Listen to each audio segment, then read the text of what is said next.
Hello, আসসালামু আলাইকুম everyone. কেমন আছেন সবাই? আমার নতুন একটি ব্লগে আপনাদের স্বাগত জানাচ্ছি। আজকে আমি আপনাদের তৈরি করে দেখাবো অত্যন্ত সুস্বাদু মজাদার মুখরোচক রেসিপি গাজরের হালুয়া। আশা করি রেসিপিটি আপনাদের ভালো লাগবে। তো চলুন শুরু করা যাক আজকের রেসিপি। প্রথমে এখানে আমি নিয়ে নিলাম প্রায় 1 কেজি পরিমাণে গাজর। গাজরগুলোকে আমি ভালোভাবে ধুয়ে পরিষ্কার করে নিয়েছি। এখন আমি এগুলোকে গ্রেট করব। এজন্য এখানে আমি একটি গ্রেটার নিয়ে নিয়েছি। গ্রেটারের মিডিয়াম সাইজের অংশে এখন আমি গ্রেট করব গাজরগুলোকে মিডিয়াম সাইজে।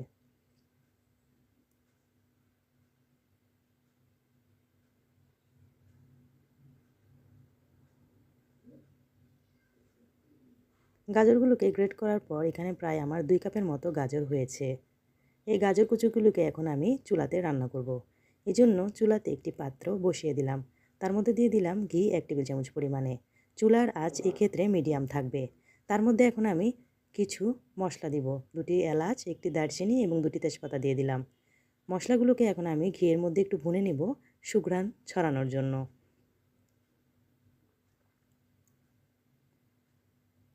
এখন আমি আগে থেকে গ্রেট করে রাখা গাজর কুচিগুলো ঘিয়ের মধ্যে দিয়ে দিলাম। এখন গাজর এবং ঘি ভালোভাবে মিশিয়ে নিব।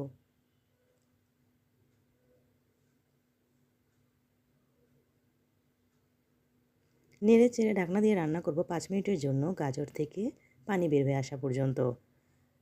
5 মিনিট পর গাজর থেকে যখন পানি বের হয়ে প্রায় শুকিয়ে আসবে, এই পর্যায়ে আবার একটু নেড়ে চেড়ে নিচ্ছি।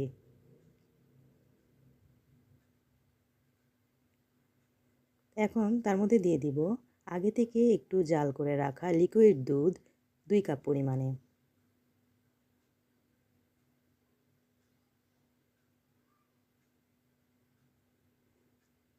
দুধ এবং গাজরগুলোকে একটু মিশিয়ে নিয়ে তার মধ্যে দিয়ে দিলাম চিনি 1 কাপ পরিমাণে। মিষ্টিটা আপনারা আপনাদের স্বাদ অনুযায়ী বাড়িয়ে কমিয়ে দিতে পারেন। দিয়ে দিলাম লবণ 1/2 টেবিল চামচ পরিমাণে। সবগুলো উপকরণকে ভালোভাবে একটু নেড়েচেড়ে ঢাকনা দিয়ে রান্না করব আবারও 5 মিনিটের জন্য।